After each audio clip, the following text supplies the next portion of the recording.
Louvado seja Deus. Abra sua Bíblia. Livro de Jó, capítulo 14, versículo de número 7.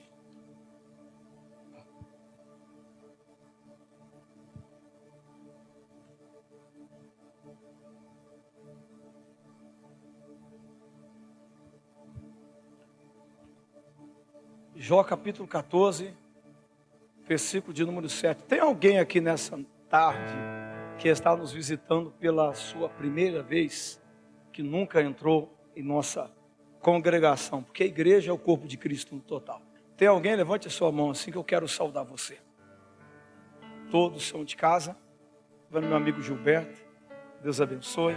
Berta, meu amiguinho, cada dia mais crescendo, né? Jesus amado, Deus abençoe a todos vocês. Nossos obreiros, Deus abençoe. Acho que eu estou vendo a Maristé lá no fundo. Saudade de você, viu? Deus abençoe nossa querida amiga, mulher de Deus, guerreira. Deus abençoe a todos vocês. Irmão, eu confesso para você que a minha vontade essa semana era só de ficar quietinho, ouvindo louvor, meditando na minha vida, na minha vida. Muitas das vezes nós se fazemos de herói, pensamos que somos heróis, pensamos que somos super-homens. E, através dos fatos e dos acontecimentos, chegamos à conclusão, Glédio, que nada somos. Apenas uma folha seca ao vento. E aonde o Espírito sopra, nós vamos. E quando Ele não quiser soprar mais, nós nos desfazemos. E em nada acabamos. E essa semana foi uma semana de muita meditação. Eu, há mais de um mês e meio, eu estou, não congregando, mas às vezes eu saio daqui, depois do culto, e vou lá no CDHU, lá com o pastor Xande. A minha esposa coopera em alguma área lá. E eu vou lá, dar uns glória a Deus também, ajudar o pastor. Afinal de contas, somos um corpo só. E eu tive a oportunidade de ser muito abençoado e conhecer o Carlos César. E durante esses um mês e meio, foi um mês e meio de muita bênção. E eu peguei uma amizade muito grande com ele, muito grande mesmo. Toda vez que ele me via, ele falava assim para mim: chegou o profeta do fogo. Você podia estar no bagaço. Ele dizia: chegou o homem de Deus, o profeta do glória. Eu falei: meu Deus, se ele souber como é que eu estou hoje. Colocava a mão na minha cabeça: Senhor, fortalece o teu profeta. Todo culto era assim, sobre mim e sobre o Xande. E aí, infelizmente, nessa semana, aprove o Senhor recolher rapidamente. Eu fiquei com muitas questões na cabeça. Falei: poxa vida, quando eu conversava com ele, ele só falava de visita, de unção, de Bíblia, de louvor, de santidade, de compromisso com Deus. Eu falei: meu Deus, esse homem é muito mais santo do que eu. Eu ainda falo de negócio, empreendimento, tento algo aqui, tento algo ali, sonho, corro atrás dos meus sonhos e penso, nós damos a nossa vida em prol do reino, mas eu penso: poxa vida, né? Tem pessoas que não estão em status, que não aparecem, mas que fazem muito mais do que nós, que estamos diante de uma câmera. Muito mais. Eu falei: um homem tão abençoado, né? Poderia estar com a gente, mas o Senhor aprove levar. Isso mexeu muito comigo a semana inteira, meditando nisso. Falei: poxa vida, como o Senhor trabalha, né? Hoje você está aqui, eu estou aqui, nós estamos aqui, mas amanhã nós não sabemos se vamos estar. Por isso que eu te digo, meu irmão, se existe algo dentro de você que precisa ser consertado, principalmente com o seu irmão, não espere chegar o último dia para você se despedir, né? Quem foi no velório viu que coisa linda que foi. Até eu levei meu violão, cantei, estava parecendo uma festa, porque temos a certeza que combateu um bom combate, guardou a fé, encerrou a carreira e não ficou devendo nada para ninguém. Um dia antes de partir, o pastor Xande deixou o campo do Pernambuco, onde estava tendo um culto, e foi para lá orar por ele. E ele foi tomado de uma unção de alegria. E ele disse: olha, eu não sei porquê, mas eu estou sentindo o gozo do céu. Eu acho que eu estou voltando para a casa do Pai. No outro dia, por volta umas 10 da manhã, se eu não me engano, um pouco mais cedo, ele veio a falecer. Voltou sim para a casa do Pai. Nós não podemos perder a alegria da salvação. Buscamos o ouro, buscamos a prata, ser bem sucedido em áreas e em coisas, mas não perca ser bem sucedido na glória, no céu. Não perca a alegria da salvação. E isso nos ensinou a cada vez mais seguir o exemplo de grandes homens de Deus que foram, mas deixaram o seu legado. Eu costumo dizer que morrer todo mundo vai. Um dia vai. Um dia desses estava pregando na cidade de Quirinópolis, Goiás. E eu fui a um velório. Cada cidade que eu ia, algum acontecimento me chamava. Pastor, vamos lá, já aproveita e ora. Já aproveita e canta. Já aproveita e prega. Eu falei, meu Deus, eu gosto de pregar em congresso. Onde tem um monte de gente, mas nesse tipo de lugar não é muito comigo não. Mas é onde o Senhor nos manda, né? E eu me lembro que eu fui uma vez em um velório, pastor Anderson. Cheguei lá, tinha só o caixão na entrada do cemitério. Eu falei assim, mas não é aqui que vai ser velado o irmão fulano de tal? Mas cadê os parentes? Cadê os familiares? Irmão, só tinha gente da igreja. Nem os familiares estavam, nem sequer pai, nem sequer mãe. Só o corpo ali. Fiz uma oração, não, né? Pelo falecido, mas pela família.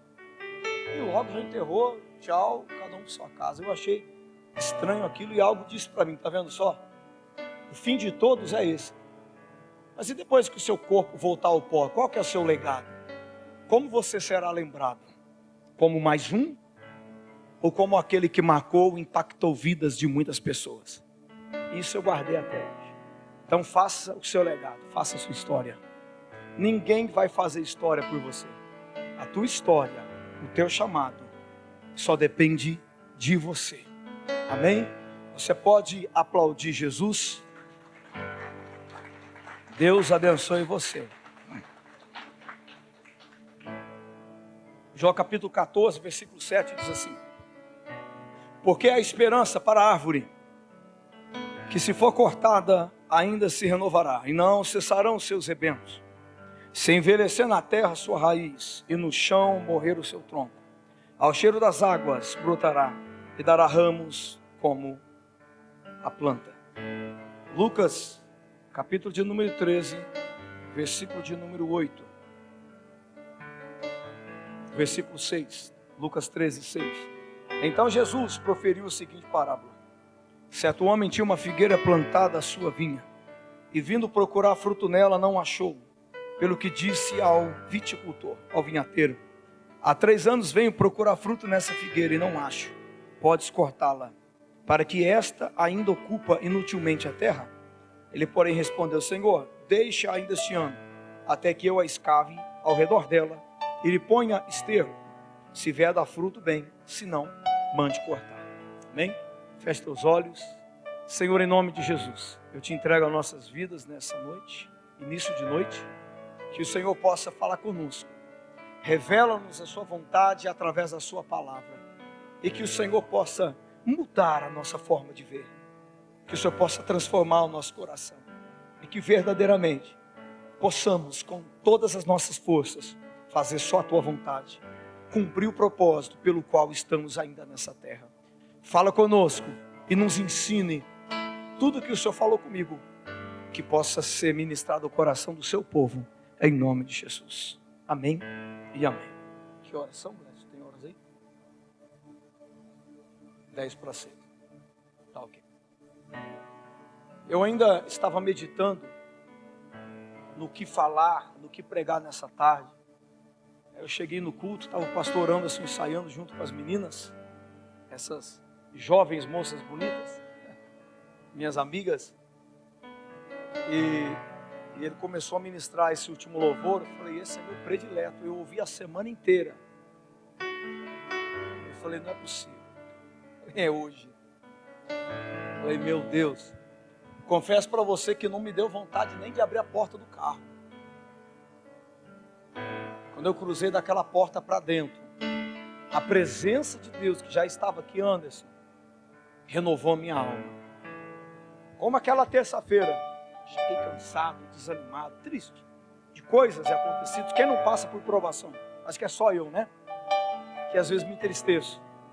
E o pastor Anderson Dalma, ministrando aqui, de repente falou, vixe pastor, ele chegou triste, de repente ficou possuído. Por Deus, é claro. De tão envolvente que é a presença de Deus. Você pode estar abatido, triste, cansado, mas aonde há a presença de Deus, ela te renova, ela te liberta, ela te restaura, ela te renova, ela te preenche, até que você venha transbordar. E eu disse, se for do Senhor essa palavra, o Senhor vai testificar através dos louvores. E o tema é, ao cheiro das águas. Eu passei esse tema bem antes do culto. Os meninos são prova disso, né, Giovana? Cheguei aqui e o louvor foi só sobre isso. Faz chover, chuva sobre a terra seca. Eu falei, é de Deus. Amém, querido? Então nós estamos diante de uma palavra vinda de Deus. Não apenas de estudos teológicos, enfim. Analisando esses dois textos, seu Rubens, tanto a poesia, a narrativa que Jó fez, e o que disse o vinhateiro, através da parábola que Lucas nos conta, no capítulo 13, eu encontro nisso a ação poderosa do Deus Criador, o desejo e a vontade e o propósito que Deus tem nas nossas vidas através do Espírito Santo em tempos de dor, em tempos de angústia. Pois bem, todos vocês já conhecem a história de Jó, não preciso falar aqui. Jó, por tudo que passou, por tudo que sofreu, por tudo que a sua vida atravessou, chegou um ponto que ele disse, Senhor, eu estou sofrendo tanto, que entre eu, que sou seu filho, e uma árvore, há esperança para uma árvore do que para mim. Mas mal sabia Jó, que aquela árvore que ele expressa no capítulo 14 era ele. E ele expressa a seguinte poesia, porque o livro de Jó é um livro poético. Expressões tiradas da alma, ele diz, ó Senhor, ainda há esperança para a árvore que for cortada, e se vier a envelhecer o seu tronco no pó, e chegar a morrer, ao cheiro das águas, voltará, e terá vida, e florescerá como uma planta. Jó estava dizendo, já um homem ceifado vai à sepultura e não tem mais solução para ele. Mas Jó não tinha a revelação do que o Cristo faz sobre as nossas vidas. Para Jó, depois da morte, Senhor Rubens, não havia mais nada. Mas quando ele diz sobre a árvore, sem ele saber, o Espírito de Deus o induz a expressar, colocar em pauta esta poesia, que representa o que Cristo fez sobre nós, sobre a nação, sobre o mundo, sobre toda a humanidade. Jó disse, Senhor, ainda há esperança para a árvore que for cortada. Quando Jó disse isso, logo me vem à mente, nós somos como uma árvore, que fomos estabelecidos, que fomos plantados em um lugar e chamados para dar o nosso fruto. Só que existe algum momento da nossa vida que situações acontecem, coisas acontecem, que sobre a nossa árvore, tribulações, tempestades, açoites, vem de encontro à nossa árvore para nos ferir. E Jó disse: ainda que a árvore que foi cortada, sabe o que o Espírito de Deus fala comigo, Anderson? Ele nos pegou, e Ele nos estabeleceu em um lugar, presta atenção nisso. Ele disse: eu te coloquei aqui, para que você possa dar fruto, para que você possa vencer, para que você possa triunfar, independente do que pensam, independente do que vão dizer, independente do eu acho. Se Deus estabeleceu você aqui, Ele vai cumprir o propósito que tem sobre a sua vida. Se Deus estabeleceu um chamado sobre você, se Deus estabeleceu um plano sobre você, aconteçam o que acontecer, Ele vai cumprir o que prometeu. Durante muito tempo na minha vida eu passei por isso. Quantas das vezes, Renata, Deus me plantava em algo. Ah, Jesus. Deus me plantava em um lugar, estabelecia um propósito. Só que nós não agradamos todo mundo. Quantas das vezes se levantavam contra a minha casa, com calúnias, tentando acabar com o meu chamado, com o meu ministério, perseguindo a minha família, tentando cortar a minha árvore, tentando ceifar a minha árvore. Muitas das vezes cortaram a minha árvore, sobrou apenas o tronco cravado no pó. As pessoas até podem passar pela árvore que foi cortada. Ah, vai ser forte que Deus falou comigo. As pessoas podem até pular, saltar por cima, dar um pulo sobre o tronco que ficou no pó, dizendo: consegui vencer, consegui ceifar o seu chamado, consegui ceifar o propósito que Deus tinha sobre a vida dele, consegui abafar o que Deus tinha sobre ele, consegui eliminar o chamado dele, consegui parar com o que Deus tem sobre a vida dele. Cortei a sua árvore, mas mal sabe que aquele que te estabeleceu no pó, só Ele tem o poder de arrancar o teu tronco do pó, só Ele tem o poder de colocar um ponto final na tua história. Ainda que cortem a tua árvore, Anderson, no pó, só Ele tem o poder de arrancar. Ainda que ceife você, corte você, só Ele tem o poder de tirar todo o tronco. Quantos já passaram, meu? Quantos já pularam pela sua árvore, dizendo: consegui vencer, ó? Saiu do meio do caminho, a árvore foi cortada. Os sonhos foram cortados, os planos foram cortados. Venci. Quantas das vezes Satanás já disse isso? Pessoas disseram isso: acabei com ele. Essa enfermidade agora acaba com ele. Esse problema agora acaba com eles. Essa perca agora acaba com eles. E a árvore é esquecida do pó. As estações vêm sobre a árvore: primavera, verão, outono, inverno. Quando você menos espera.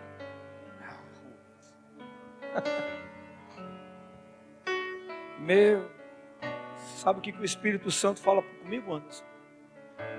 Muitas das vezes Satanás nos ataca tentando cortar a nossa árvore, e até mesmo corta na estação da primavera. Eu vou provar para você. Lá em Cantares, capítulo de número 2, vai dizer: enxotai as raposas e as raposinhas, pois as nossas vinhas estão cheias de flor. A árvore só floresce na primavera, pois o inverno já se foi e a primavera vem aí. Está escrito. É na primavera que Satanás tenta destruir a nossa árvore. É na primavera que Satanás tenta acabar com os seus sonhos. É na primavera que Satanás tenta destruir os seus sonhos. Sabe por quê? O diabo não quer acabar com o fruto da sua árvore. O diabo não quer acabar com aquilo que a árvore vai produzir, mas o diabo quer terminar com as flores que a árvore está produzindo. Porque se ele acaba com as flores, o fruto não aparece. Quem entende de roça sabe o que eu estou dizendo. Eu me lembro que eu apanhava café com o pai na roça, e eu era metido apanhador. Dava R$2 por saco. R$2 há 10 anos, há 20 anos atrás era dinheiro, viu, Dal? Eu comprava 4 pacotes de bolacha da Hipopó. Quem lembra disso? comia tudo, não dava nada para meus irmãos. Nada, se quiser vai trabalhar. Meu irmão, aí eu lembro um dia, Glécio, que meu pai disse, olha, esse aqui você não mexe, porque está florido. Eu falei, tá bom, papai. Papai virou as costas e eu estava lá. Acabei com as florzinhas, não. Já era o café. Enquanto houver flor na tua árvore, ainda há esperança de fruto. O diabo quer roubar as flores. Não deixe ninguém roubar as flores da sua primavera. Não deixe ninguém roubar as flores da sua primavera. E a primavera está acabando, hein? E o verão está entrando. Coisa linda, né? O ataque vem na primavera. Ficou a árvore. E a árvore, muitas das vezes, ela passa por 4 estações, Rose. Verão, outono, inverno. E na outra primavera ele vai estar lá para destruir as flores. Só que é aí que o diabo se engana. Você pode ter sido cortado. O pó veio sobre o tronco. O lugar esquecido, abandonado. Quem olha vai dizer, aqui um dia houve uma árvore bonita. Agora já não existe mais. Por fora está seca e morta. Mas por dentro está guardada e protegida pelas mãos de Deus. Vou provar para você. Quem olha por fora diz, acabou, auxiliadora, não tem mais jeito. Quem olha por fora vai dizer, não tem como mais. Quem olha por fora vai dizer, esse aí já era, essa aí já foi. Mas quem plantou a árvore é o responsável por ela. Ainda que o diabo possa cortar a árvore, sobre a raiz, só o vinhateiro tem poder de escavar e derramar sobre ela azeite. Sobre a raiz, só o Espírito Santo tem o poder de escavar e derramar azeite. Olhem para você e dizem, acabou teu ministério, acabou teus sonhos, acabou teus planos. Imagina comigo o vento batendo, as estações em alta velocidade e aquele tronco lá. De repente a primavera chega, Anderson, onde todo mundo disse, chegou o fim. De repente, um broto ao cheiro das águas começa a aparecer sobre aquele tronco. E o que eu entendo com isso? Podem te julgar por fora, mas na raiz profunda ao pó, só Ele conhece. E sabe qual que é a notícia boa de Lucas capítulo 13, versículo 6? O dono da vinha foi visitar a vinha. O que é a vinha? Não é lugar onde se planta uvas. Não. Não só isso. É um território frutífero, onde se planta várias árvores frutíferas. Só que a figueira, ela não precisa de um território fértil para florescer. A figueira você planta ela em qualquer lugar e ela floresce. E o figo não precisa da figueira para gerar o seu fruto. O figo, ele é a soma de uma ação, de um elemento, através de uma vespa, que entra dentro do figo, e ali bota os seus ovos. Sabia disso? E essa fusão, chamada de infrutescência, que é a soma do botar dos ovos. A vespa emana como se fosse um pólen de encontro às flores do figo. E aquele figo gostoso que você compra no mercado é o resultado de ovo de vespa de encontro às flores. O líquido que a vespa emana ao botar os ovos de encontro às flores gera algo chamado de polinização, onde aparece o fruto. Sabe o que eu entendo aqui? A figueira não precisa que a sua raiz esteja estabelecida no pó para dar o seu fruto. Mas o figo, o fruto do figo só aparece, pastor Rubens, através do incômodo da vespa.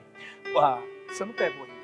O figo só aparece, Anderson, através do incômodo da vespa. Quanto mais se incomodam você, quanto mais estão perseguindo você, quanto mais estão tentando acabar com a tua chamada, a tua história, teu ministério, mais você está produzindo fruto dentro de si, que ninguém mais vai poder roubar, ninguém mais vai poder tirar. Quanto mais te persegue, quanto mais te caluniam, quanto mais batem na igreja, mais a igreja produz fruto. Eu quero profetizar, levante a mão assim, sim, você vai produzir frutos de excelência, que ninguém vai roubar o que Deus tem para você.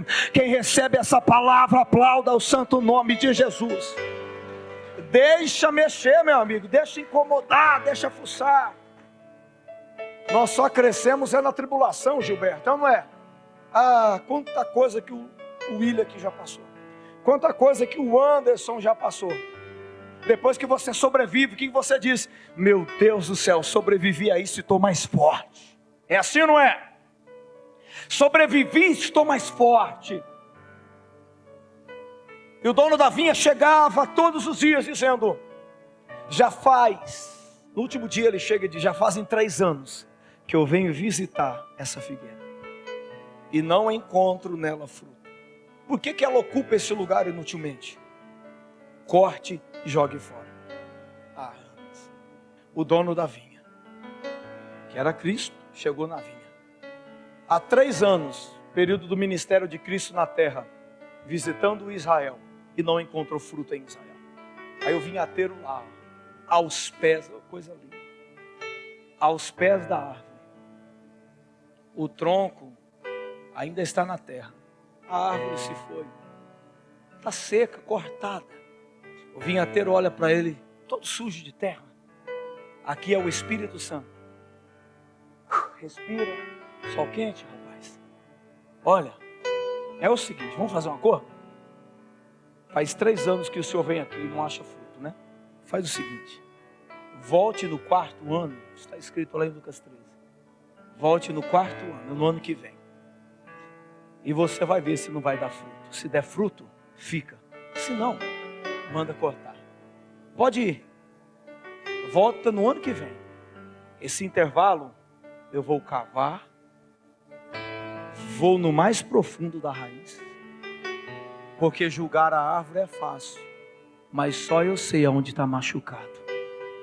Julgar a árvore é fácil, eu sei aonde está doendo. Deixe que eu a escave e deixe que eu a esterque. A palavra esterco no hebraico é shemen. É isso aí que você ouviu. Sêmen, fertilidade, aquilo que tem o poder de gerar vida.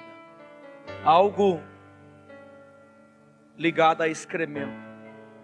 Deixe que eu jogo no sentido de azeite que dá vida. Deixe que eu vou cavar, vou no mais profundo.